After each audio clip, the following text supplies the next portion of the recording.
En participant au sommet de Montpellier les 9 et 10 juillet 2021, Achille Mbembe et d'autres intellectuels africains se font la voix de leur maître.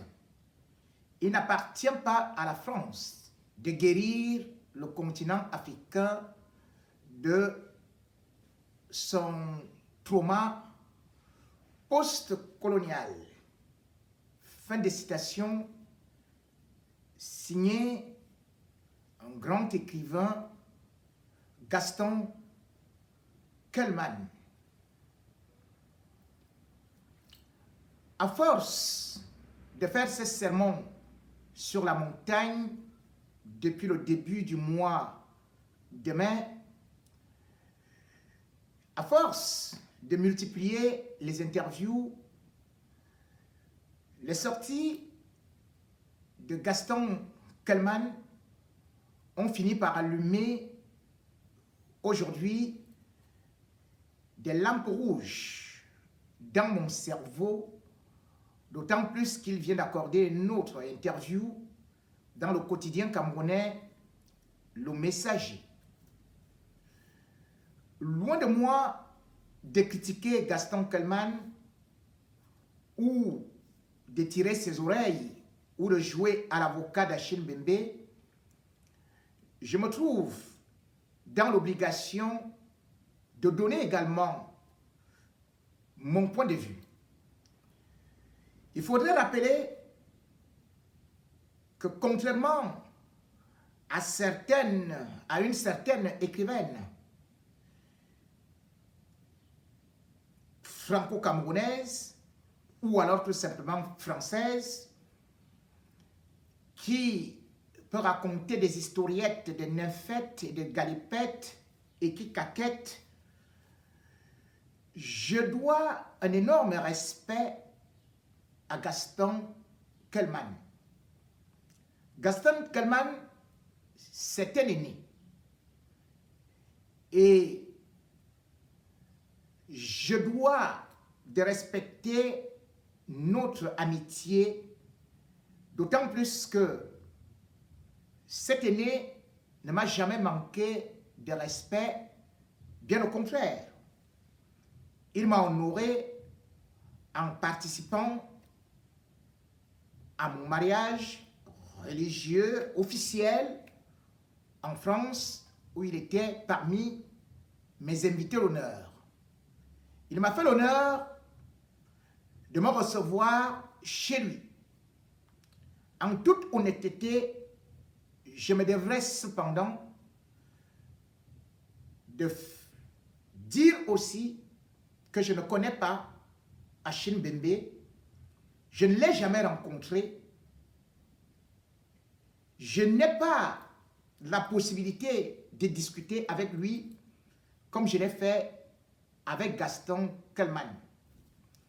Mais face à cette série de sorties où tous les feux de la rampe, tous les projecteurs, toutes sortes de levées de boucliers aujourd'hui sont dirigés vers Achille Mbembe pour une invitation au sommet de Montpellier, alors qu'il n'a même pas encore participé, alors qu'on n'a même pas encore écouté son son de cloche et ce qu'il va dire à Macron. Il est déjà condamné. Condamné d'avoir trahi l'Afrique, condamné de comploter avec le bourreau, le colon, condamné de vendre le panafricanisme. Je devrais donc dire que personnellement, j'ai de la respectabilité pour Gaston Kelman qui ne mâche pas ses mots parce qu'il a participé dans l'émission Les Grandes Gueules à RMC, une radio que j'ai aussi fréquentée avec d'autres médias français. Ce n'est pas donné. C'est de la méritocratie. Et parce qu'il n'a pas pris de raccourci pour y arriver. Et d'ailleurs, je ne pourrais pas mentir. Tout le plaisir qui est mien de goûter à son écriture si enjolivante. Je n'ai pas honte de dire que j'aime parfois m'abreuver dans les sources lactées de l'écriture de Gaston Kelman qui est faite avec un certain humour vinaigré, acidulé, pimenté, avec un humour prophylactique. C'est ce genre d'écriture que j'aime. Mais lorsqu'il s'agit d'une position aussi délicate et de sa prise de position, je me dois de voir aussi ces déclarations. Ces déclarations qui étaient faites en français. Et pourtant, Gaston Kelman nous fait comprendre dans un texte qu'il publie sur sa page Facebook le 1er mai 2021 que l'Afrique ne peut pas se décoloniser avec la langue française. Malheureusement, Gaston Kelman écrit cela en français. Gaston Kelman a obtenu sa maîtrise en Angleterre avant de venir en France en 1982. Pourquoi n'a-t-il pas choisi d'écrire en anglais? Et si l'anglais est une langue coloniale, pourquoi n'a-t-il donc pas accepté ou fait des efforts d'écrire en Bassa ou en Douala, là où il est né en 1953, ou en Ewondo? Toutes ces langues s'écrivent désormais. La première difficulté est déjà là, à savoir donner des leçons avec la langue coloniale. Lorsqu'on est déjà pris dans cet étau, on comprend que le mal est profond. Si pour s'exprimer devant ses frères au Cameroun, on ne peut utiliser que la langue française et non le Bassa, si au Cameroun, on ne peut s'adresser aux autres, et généralement qu'à travers des médias français, si au Cameroun, on ne peut vanter que des prix français, eh bien, on fait bel et bien le jeu du maître. Et parlant du maître, Gaston Kelman est en train de nous démontrer que Achille Mbembe a accepté d'aller goûter dans la soupe du maître. Il ne dit pas exactement ça, mais tout au moins, il écrit ou il déclare aujourd'hui dans le journal Le Messager que conseiller le bourreau ou alors le colon, c'est bel et bien trahir. Trahir l'Afrique. Trahir notre continent. Cependant, Gaston Kelman a-t-il oublié son parcours? A-t-il oublié son CV? Gaston Kelman a-t-il oublié que l'un des hommes ayant le plus dénigré l'Afrique, l'un des dirigeants français ayant le plus provoqué le mal à l'Afrique, s'appelle Nicolas Sarkozy, que lui, Gaston Kelman, a soutenu.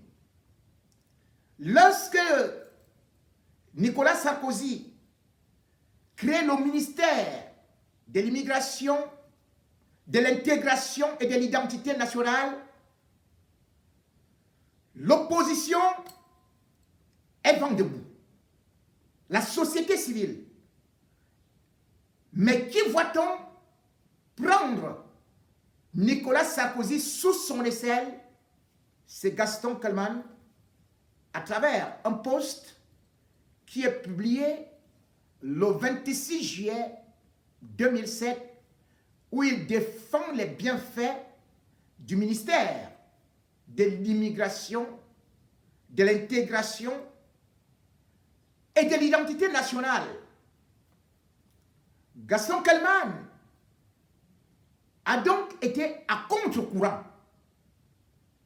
Mais bien plus, Nicolas Sarkozy, l'homme qui a bombardé la Côte d'Ivoire, qui est parti installer Ouattara au pouvoir, Nicolas Sarkozy, l'homme qui a tué celui qu'on présentait comme le panafricaniste, Kadhafi, Nicolas Sarkozy, l'ennemi déclaré de l'Afrique et des étrangers, s'est autorisé d'aller insulter les Africains chez eux, en Afrique. Et surtout, dans un endroit sacré qui reflétait, qui déifiait, qui immortalisait une grande personnalité, une source intarissable de connaissances, un pionnier, Cheikh Anta Diop. C'est dans cette université-là que Nicolas Sarkozy avait déclaré le 26 juillet 2007 que l'homme africain n'est pas assez entré dans l'histoire. Bien plus, il a ajouté qu'il n'y avait même pas une suite pour l'avenir. Un chapelet de dénigrement, répétissant, animalisant l'homme africain, le réduisant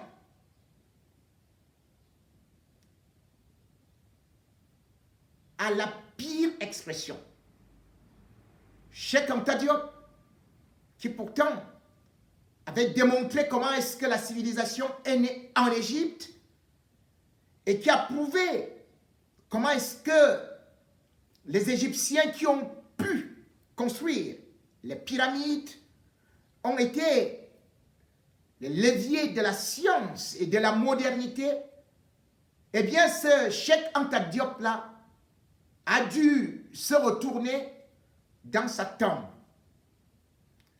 Les déclarations de Nicolas Sarkozy ont fait bouger le monde entier.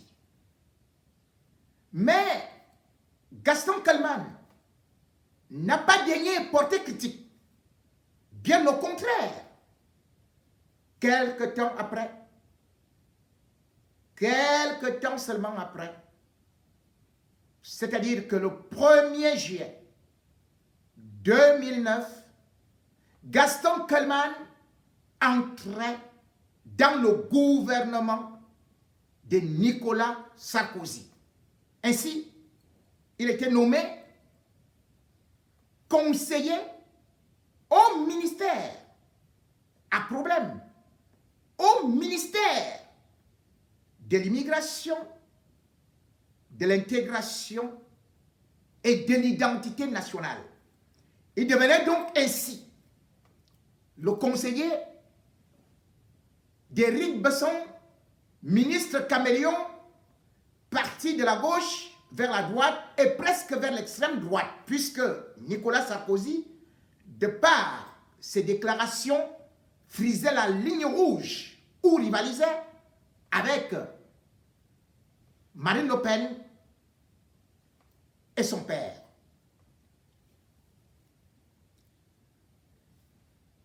Gaston Kelman a donc travaillé aux côtés d'Éric Besson, dont on peut aussi voir lui-même Gaston Kelman comme ayant eu la même trajectoire, un peu arpentée, serpentée, vallonnée, puisque il était d'abord du Parti socialiste, et après on a suivi qu'il a migré vers la gauche moderne.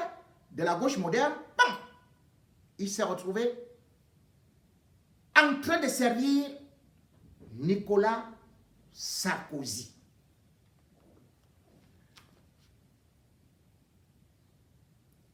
Si aujourd'hui donc, Gaston Kelman trouve que Achille Mbembe, qui va participer à un sommet de 2 jours, avec Emmanuel Macron, est en train de trahir l'Afrique, cela veut dire que lui qui, en 2007 jusqu'en 2010, 3 ans durant, a eu à promouvoir les idées de Sarkozy, à soutenir la politique de Sarkozy, cela veut dire que lui a tué l'Afrique. C'est aussi simple que cela. Puisque, disons, des livres, il sait très bien ce que Miguel de Cervantes disait en 1613, oiseau de même plumage, vol de compagnie. Gaston Kelman est intelligent, mais cependant, en tirant à boulet rouge sur Achille Mbembe, beaucoup pourraient croire que Achille Mbembe a déjà trahi l'Afrique parce que, en lisant aujourd'hui mon frère, mon aîné, Gaston Kelman, il appelait ça la France-Afrique intellectuelle, qui n'est pas différente de la France-Afrique satrapique que Achille Mbembe dénonce souvent. Sauf que, pour l'instant, on ne peut pas condamner quelqu'un qui n'a pas commis un acte. On ne peut pas condamner quelqu'un qui n'a même pas encore pris la parole. Et il y a encore que, même avec ses pires ennemis, on arrive souvent à discuter, à négocier. Mais selon le raisonnement de mon aîné,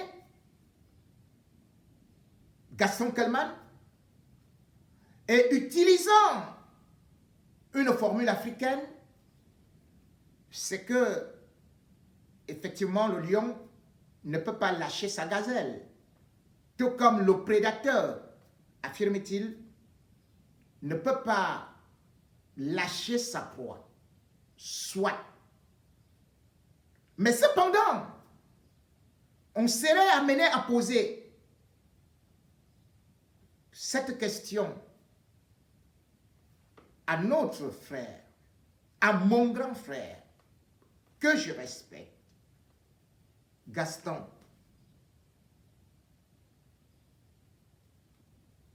Si tel est le cas, qu'on ne peut pas négocier avec le plus fort, on ne peut pas s'asseoir avec lui sur la même table.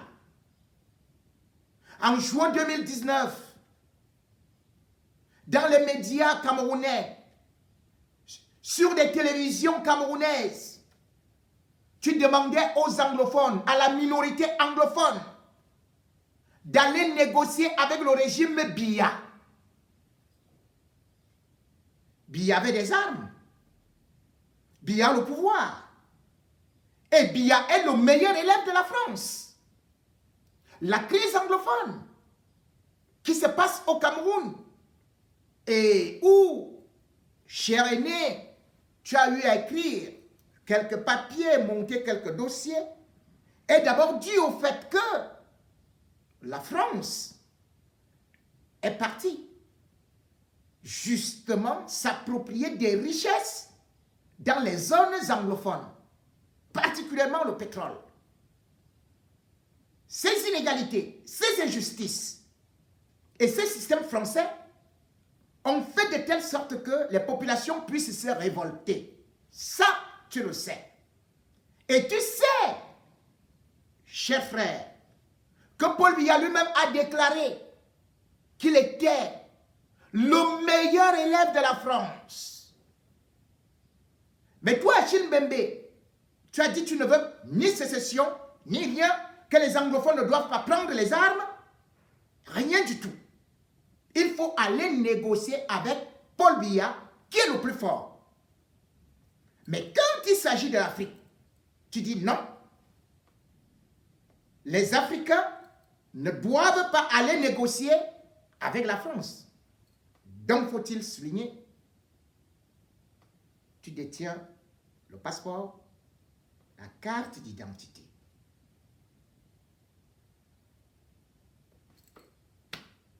Cher frère Gaston Kelman,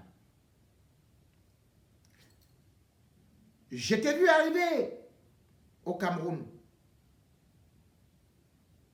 Et dans la continuité de ce que je suis en train de dénoncer, tu es allé rencontrer le ministre Jean de Dieu Momo. Le ministre Jean de Dieu Momo, ministre délégué à la justice, est-il de ton calibre? Avez-vous les mêmes idées?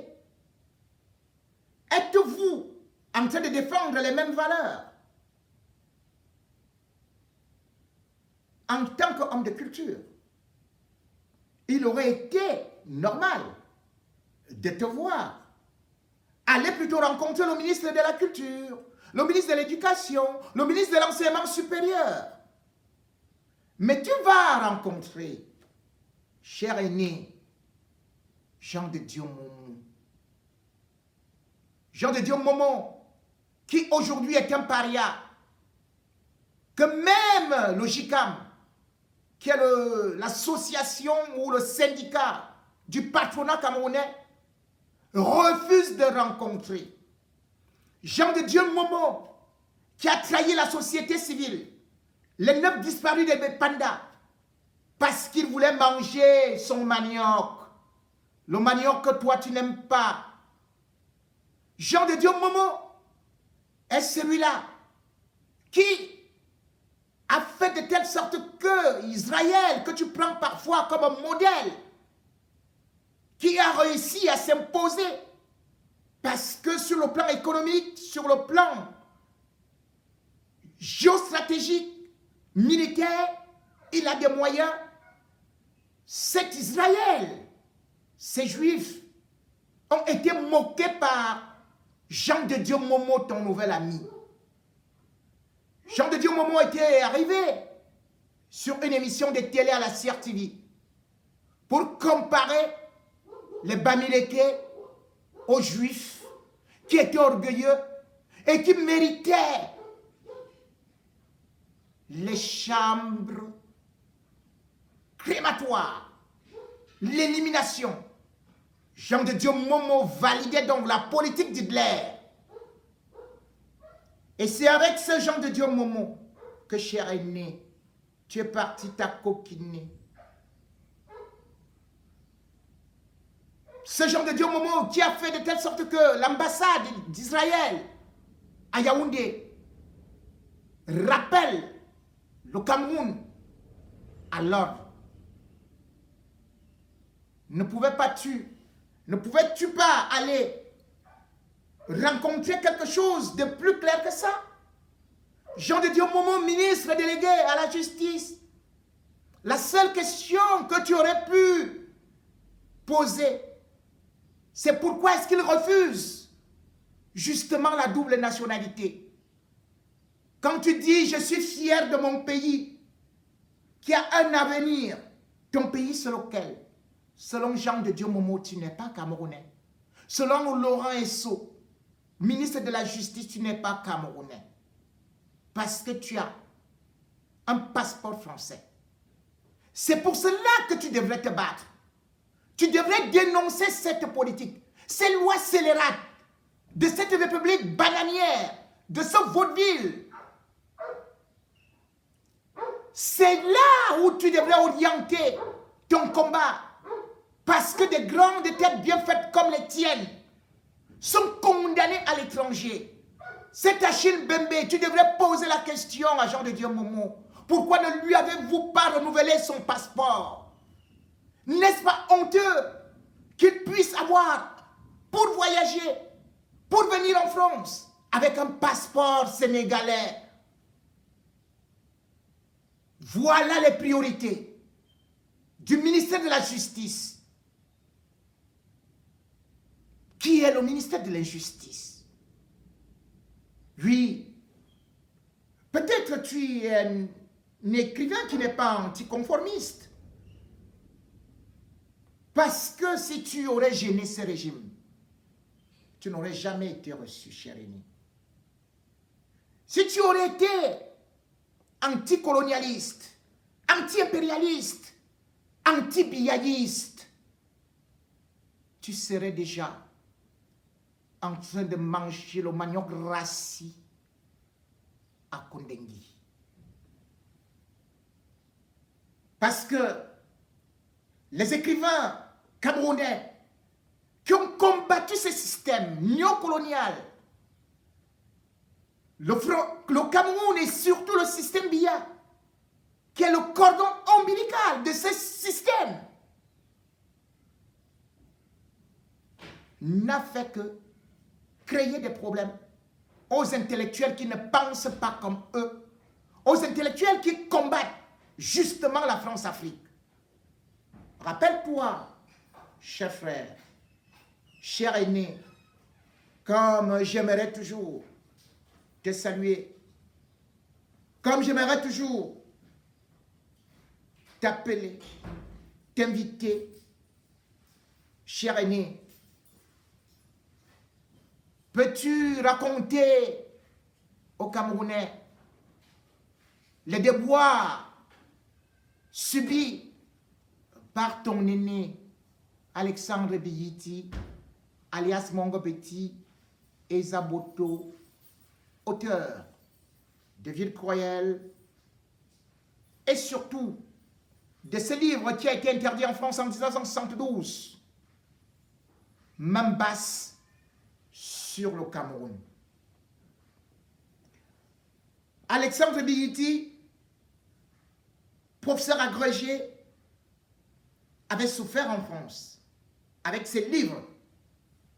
Il dut aller jusqu'en justice pour que l'interdiction soit levée en 1976. Et quand il est retourné au Cameroun, Alexandre Biyiti a dû créer, après 32 ans d'exil, une librairie dénommée Librairie des peuples noirs.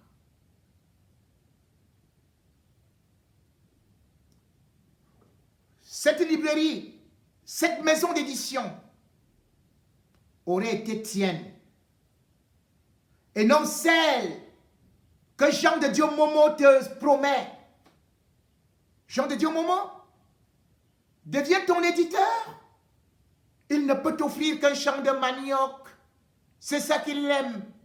Et toi, tu n'aimes pas cela, le manioc. Tu es le seul noir qui a osé quand même écrire un livre qui est devenu best-seller. Je suis noir et je n'aime pas le manioc. C'était déjà une insulte au peuple noir, au peuple camerounais, au peuple bassa, dont 99% vivent du manioc.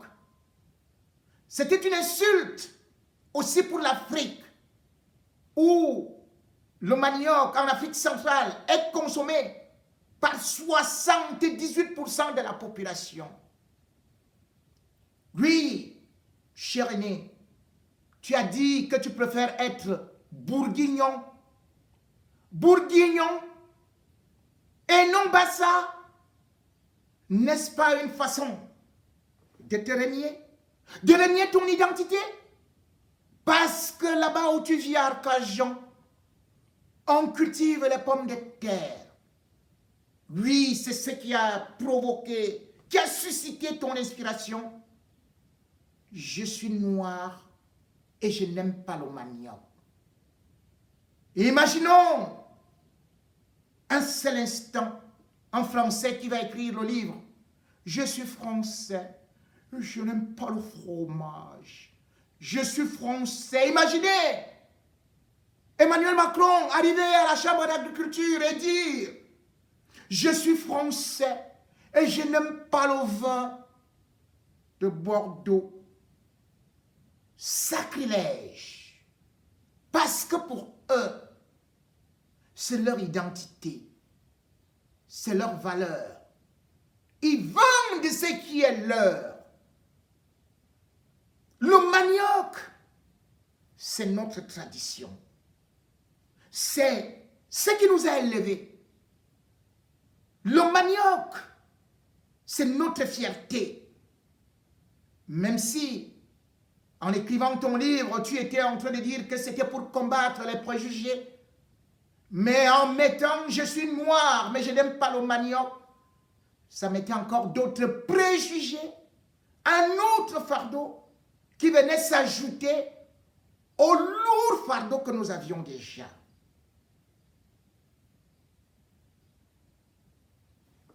Défendre l'Afrique, c'est d'abord défendre la consommation même de l'Afrique. Un peuple qui importe la nourriture n'est pas un peuple indépendant. De quelle indépendance parlez-vous? Lorsque vous-même, vous n'aimez pas le manioc. De quelle indépendance parlez-vous lorsque vous-même, comme moi, ne parlons que la langue française et ne présentons que les prix français? Votre livre, votre best-seller n'est pas vendu au Cameroun. De toutes les façons, ça n'a pas été édité par les éditions Sepper ou par un Camerounais. Ce n'est même pas distribué là-bas. C'est en France. Achille Mbembe, lui pour l'instant ne vit pas en France. Toi et moi vivons en France.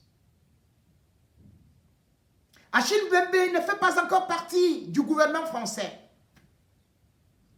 Toi, tu as fait partie du gouvernement français, cher ami. Et en quittant ce gouvernement en mai 2009, toi-même, cher ami, tu disais qu'il est plus intéressant de connaître la réalité de l'intérieur. Cher René, c'est toi qui l'as déclaré.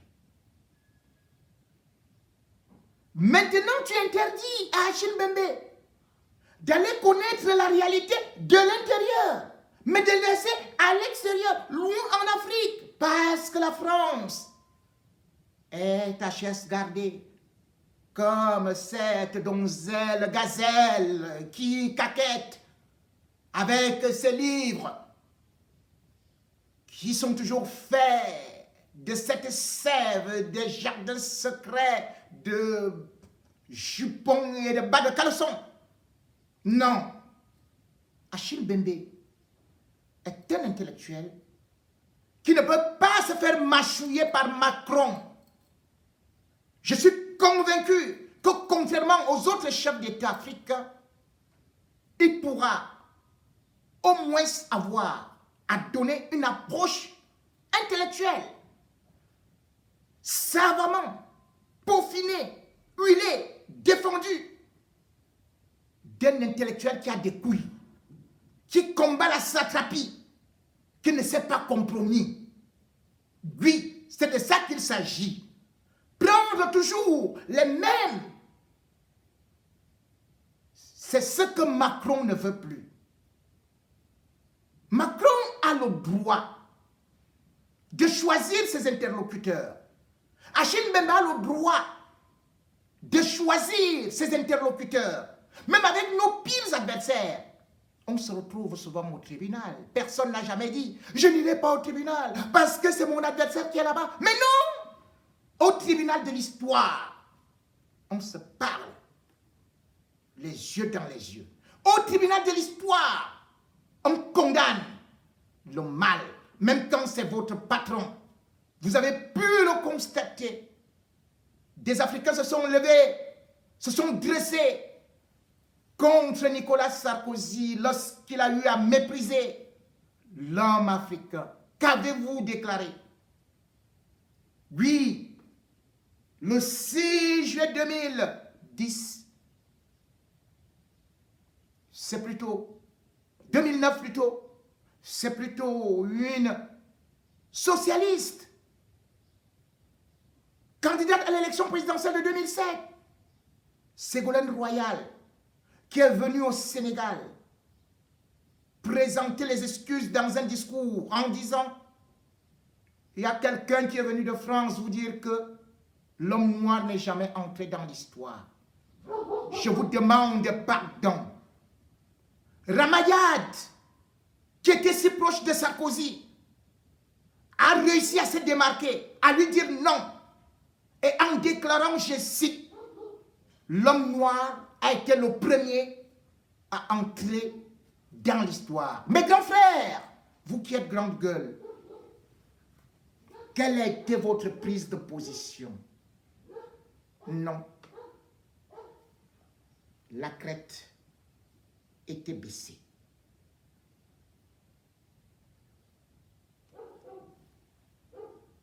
Je le répète, je connais votre talent. Je connais votre probité morale. Mais de grâce, cher aîné, ayons l'honnêteté intellectuelle de reconnaître que ceux qui ont vécu ici se sont compromis drôlement. Reconnaissant que chaque fois qu'ils ont eu à être appelés à l'Élysée, rien n'est sorti de concret.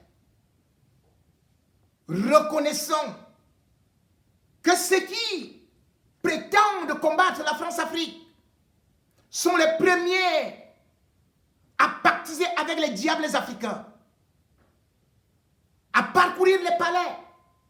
Oui, cher aîné, vous êtes tombé aussi dans ce piège-là lorsque vous êtes parti en Guinée équatoriale. Chobiangema, au Hilton, vous savez ce qui s'est passé là-bas? Avec les journalistes d'Afrique Média? C'était une honte pour un prix. Je n'en parle pas, mais j'en parlerai un jour. Devrait-on prendre Obiangema comme modèle? Devrait-on prendre Paul Biya comme modèle? Avant de condamner les crimes commis par la France. Cher ami, mon frère Gaston Kelman, êtes-vous capable de dire à Paul Biya qu'il tue les Camerounais?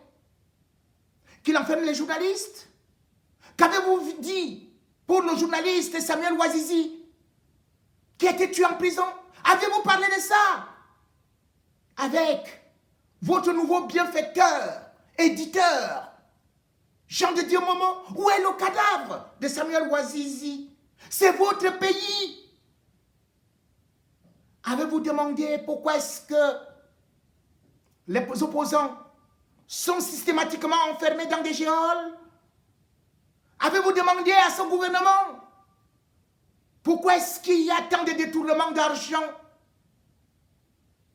Avez-vous demandé à ce gouvernement pourquoi il n'y a pas les hôpitaux? Oui, cher aîné, si vous tombez malade pendant votre beau séjour, vous êtes en train de manger peut-être aujourd'hui le mâchoiron, je crains fort que vous puissiez résister. Parce que les hôpitaux ne sont pas à jour. Aucun plateau médical. Et votre aîné, Alexandre Bigiti, Mongobeti, qui avait bien sûr sorti ses livres, Ville cruelle, avait réussi ailleurs, malheureusement succombé à cette expérience d'un pays cruel. Lorsque de 7 octobre 2001, souffrant d'insuffisance rénale, il n'a pas pu bénéficier d'une dialyse parce qu'aucun appareil n'était disponible à Yaoundé. On l'a transformé à Douala. Rien du tout. Coupure d'électricité par-ci, coupure d'électricité par-là, appareil défectueux par-ci, corruption rampante des médecins par-là. Et il est mort. Avant de critiquer Mbembe,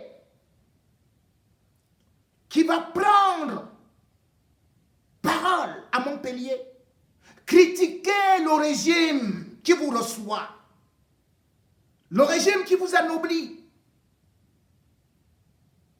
Critiquez le manque d'infrastructures scolaires. Pourquoi n'y a-t-il pas une maison d'édition au Cameroun? Où allons-nous? Si jamais vous n'étiez pas venu en France, auriez-vous écrit un seul livre? Auriez-vous été connu ou reconnu? Tous ceux qui ont remporté des prix au Cameroun et qui s'en vantent et qui prétendent être des panafricanistes brandissent en tout et pour tout leur passeport français et les prix français. Oui, même le prix Goncourt qui a été offert à cette vaillante femme, Amadou Amal, c'est le prix Goncourt des lycéens. Les lycéens lisaient-ils au Cameroun? Vous ont-ils déjà décerné un prix?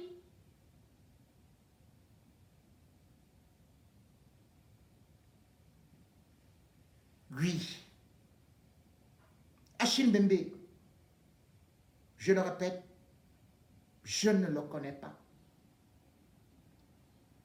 Mais qu'il faille le crucifier pour tous les mots qui ont été créés, provoqués, et qu'il soit aujourd'hui présenté comme le leader, la réincarnation de la France-Afrique, je dis non. Ça frise de la jalousie. Tout au moins, je sais, cher aîné, Gaston Kalman, que vous n'êtes ni aigri, ni claquemuré dans la jalousie, mais vos sorties font de vous un homme qui se balade avec des malappris. Vos livres, je continuerai à les lire parce que ça nourrit mon esprit, ça me rafraîchit, ça sourit, ça guérit.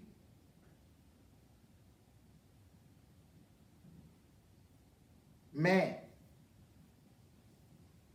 comme disait la comtesse d'Albanie,